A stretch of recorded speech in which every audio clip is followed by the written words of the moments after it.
Hello, insiders. Welcome to a new episode of the News Flash. Let's get started with our updates for this week.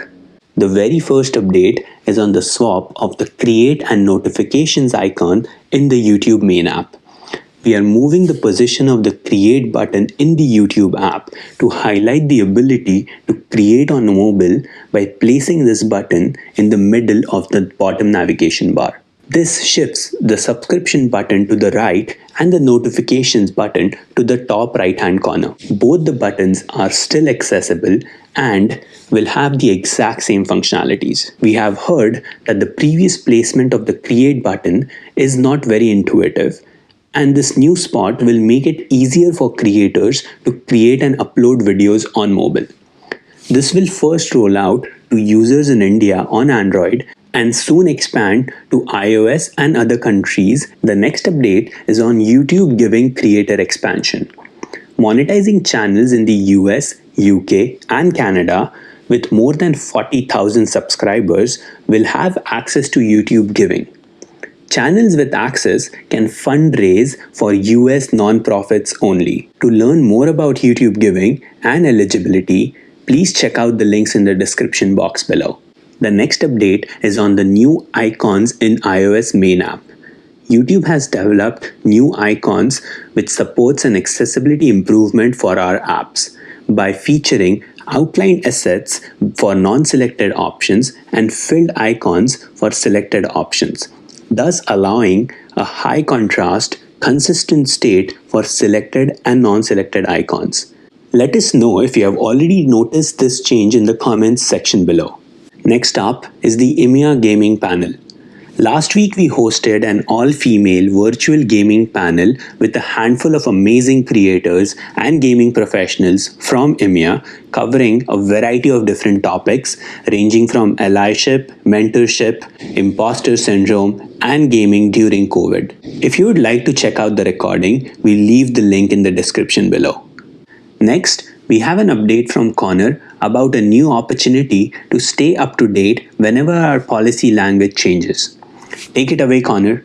All right, insiders, I am back just for a little bit of this news flash with what I think is actually quite a good update around monetization guidelines, also known as the advertiser-friendly content guidelines.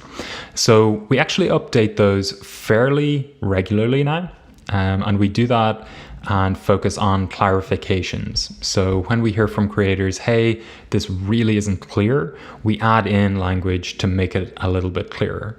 That's the case for the advertiser-friendly content guidelines page, as well as the rate your content with self-certification page. Now, keeping track of what is being updated is something that we've heard is really tough. So we actually created another page to track that, replete with dates of what's changing and a little summary to outline which elements are changing. The fault of that page is that you can't subscribe to it. So you have to keep on going back and looking consistently. So what we've done is we've set up a forum, which is exactly the same updates as this updates page that we had initially set up, but this enables you to subscribe. And the key here is if you subscribe, every time I update that page, then you're going to get an email notification saying, hey, there's been an update to the forum. This is a better way to keep on top of exactly what's been clarified and what language is changing within the advertiser-friendly content guidelines. It's going to be particularly important for self-certification. That's something I've been working on for the past couple of weeks as we tinker with some of the language, make it a little bit clearer, and work on the feedback that you receive when you get that yellow icon. There's going to be a link in the description below, I'm told. So go there, subscribe. We have about 2,000 subscribers now. I'd love to kick that up to 10 by the end of the year because this is a really great way for creators to keep on top of monetization policies. So I'm told I'll be back soon, but for now, stay safe. Thanks for the update, Connor. Let's move on to the YPP contract cleanup update.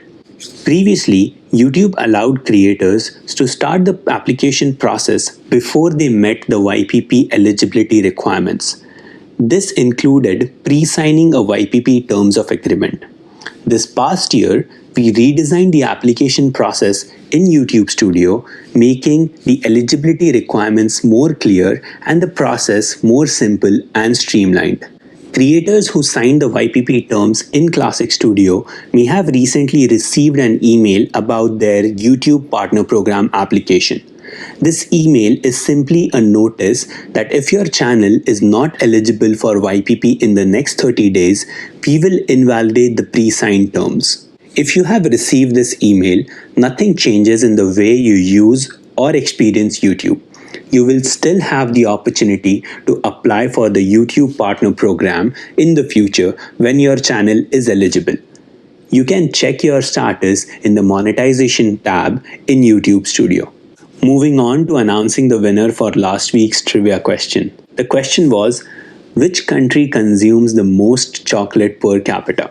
The answer is one of the most beautiful places that I have visited so far, Switzerland. The winner is Marco JP again, who was the first one to answer this question. Congratulations on the win.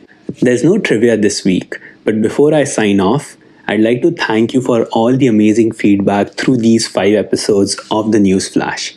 This will be my last episode for now, and you will have a great new host next week. So continue to stay safe, continue to have fun, and keep it real.